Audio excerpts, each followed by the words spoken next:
Rodgers has got almost 6 seconds to find Devontae Adams. 6th straight game with a touchdown for him. Next-gen stats, man, longest time to throw a passing touchdown the last 2 seasons for Rodgers, who wasn't even hit in almost 30 dropbacks in this game. Then a little play fake, and this shows sponsored by Mercedes-Benz, isn't it? So there's Mercedes Lewis. He gets into the end zone, and Packers are up by 10. Then Rodgers to Robert Tonyan, the other tight end. That was on 4th and 2, and we're moving the chains. Later in the drive, Rodgers.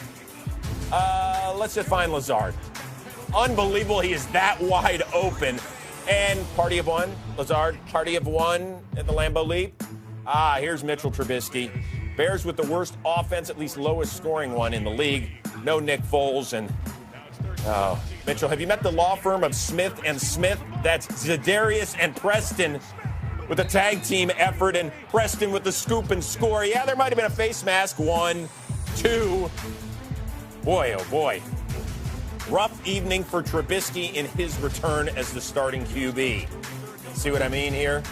Looking downfield, and maybe people thought Darnell Savage was his favorite receiver on this day. He had 2 INTs on this day before leaving with a back injury.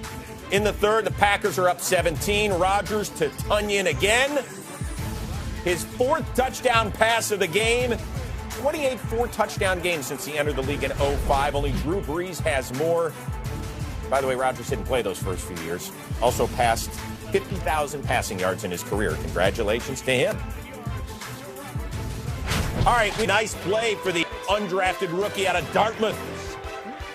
Just elevated from the practice squad ahead of Sunday's game. Still 13-10. Colt McCoy, no good here on 3rd down. He did his job, 6 of 10, 31 yards. You know what you're getting out of McCoy. It led to a Gano field goal and a 6-point lead. Now it's 19-10. Allen to T. Higgins. Allen finished 17 of 29, a $136 in that score, so the Bengals are within 2. They would get the ball back under a minute to go. A field goal wins it for them. But Allen feels the pressure from Jabal Sheard, loses the rock. Leonard Williams recovers. The Giants have won 3 in a row for the first time since 2016. And they lead the division, Joe Judge. Yeah, I would say I'm optimistic at this point right now. Now, I don't want to go ahead and say yay or nay because I don't have the medical information yet, Tom. So, again, once he talks to the doctors, we get the information. You know, I'm sure he's going to try everything he can. But I am optimistic just knowing, you know, what he's played through before and, you know, how he's handled different things. But, again, I got to be fair to the player. I have to see. I don't know how he feels physically. I don't know what the severity of the injury is. So I've got to make sure I have that information. And, you know, obviously the medical team, we don't ever want to put any player on the field if they can't properly defend themselves or compete and execute the way we need them to. They are at Seattle next week. So this will be the second time since 1970 a division leader will have 4 wins through 12 weeks.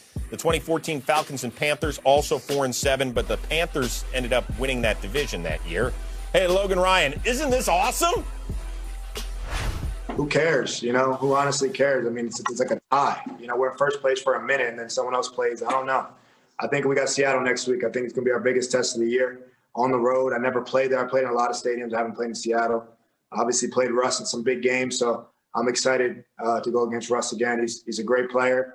And I'm going to do everything in my power to Mahomes looking to add more, but he gets dropped and drops the ball. William Golston recovers, and Tampa is breathing a sigh of relief.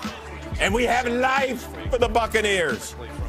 Brady, Ronald Jones, watch this move. Whoops. And right down the sidelines, tippy-toeing in. Was he in? Did he keep his feet? There's 1, there's 2, he's in, there's 3.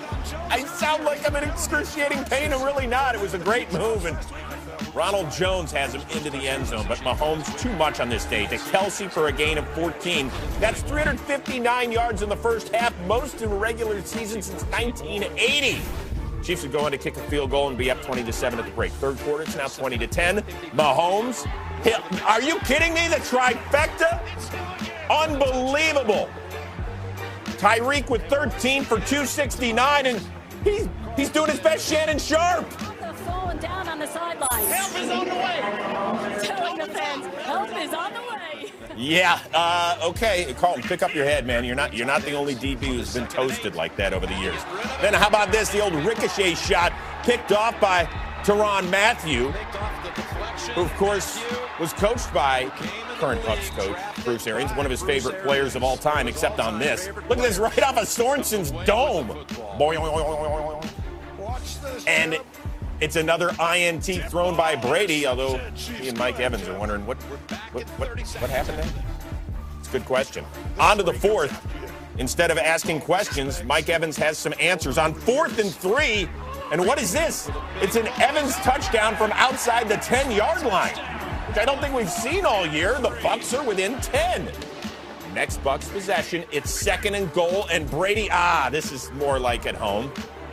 3 catches for 50 yards, 2 of which ended up in the end zone for Evans, so Tampa's within 3. Next Chiefs drive, 3:15 on the clock, 2nd and 6. It's the most underrated part of Patrick Mahomes' game, keeping plays alive and utilizing his legs. All we do is think about that cannon on his right shoulder, but he moves the chains. And then 3 plays later, after you take another look at Mahomes doing his thing. By the way, he carried 4 times for 28 yards. With just over a minute to go, it's 3rd and 7, and it's Mahomes and Hill yet again. Mahomes threw for 462. They've won 16 of their last 17 regular season games. From those 2 quarterbacks to quarterback issues in Denver, struck down by COVID in that quarterback room, a bunch of guys couldn't play, so the rookie wideout, that's right, Kendall Hinton, was out there and activated. He's now a wide receiver, but Von Miller said, hey, listen, I'll play. I'm Von Elway. I'm good. He's been injured all year. As for Hinton, he actually didn't get the start in this one. Now, he did make 4 starts at Wake Forest in his college career, threw 8 touchdowns, got picked off 7 times, changed to receiver, had a 1,000-yard season for the Deacons. But now he's been elevated from the practice squad to the big game, and he doesn't get the start. It's Phillip Lindsay. We're running the Wildcat against the Saints, who've given up the fewest points in the NFL since Week 6. The perfect team to play without a regular quarterback. Then it's Royce Freeman on 2nd and 7. He was the emergency quarterback coming into this one, and finally we get to see Hinton. Okay, he's like, what does this say? What's this play? 3rd and 3, and just throw it away, kid. It's probably the right move. Hinton's a little bummed, but hey, listen, no turnovers, that's okay in this game. Maybe your defense can win it for you with plays like this. Taysom Hill, who, it's crazy to say, but he's like the veteran quarterback in this game. Gets sacked by Bradley Chubb. By the way, fewest completions, attempts, and passing yards in any first quarter this season. 2, 5, and 5 respectively. On to the second in a scoreless game. This is better for Taysom Hill. He had 2 rushing touchdowns last week. He's got another one here, and the Saints are up 7-zip. More than enough against a depleted Denver offense? Yes. Hinton throws it into the ground. Tim Patrick needed to be Trevor Story or Nolan Arenado to pick that one. And then on 3rd and 1, Phillip Lindsay with the bad snap. Quan Alexander picks it up. It's all about the Quan, but he gets tripped up by the newly minted Garrett Bowles. Broncos, by the way, entered Sunday with the most turnovers in the NFL. And then Taysom Hill turns that into points. He still hasn't thrown an NFL touchdown pass, but he has a couple more rushing touchdowns and a 14-zip lead. Next Broncos drive right before the half. They're throwing it, and Hinton gets picked off by the Jackrabbit, Janoris Jenkins. So the Broncos finish the first half with no completions. First time that's happened in the NFL since Denver did it with Tim Tebow in 2011. So, hey, you're right alongside a Heisman Trophy winner who looks great running without his shirt on. On to the third. Hinton, we've got a completion. It's to Noah Fant. It's a gain of 13 yards. His first in 8 attempts, and a little smile for the kid. Good for him.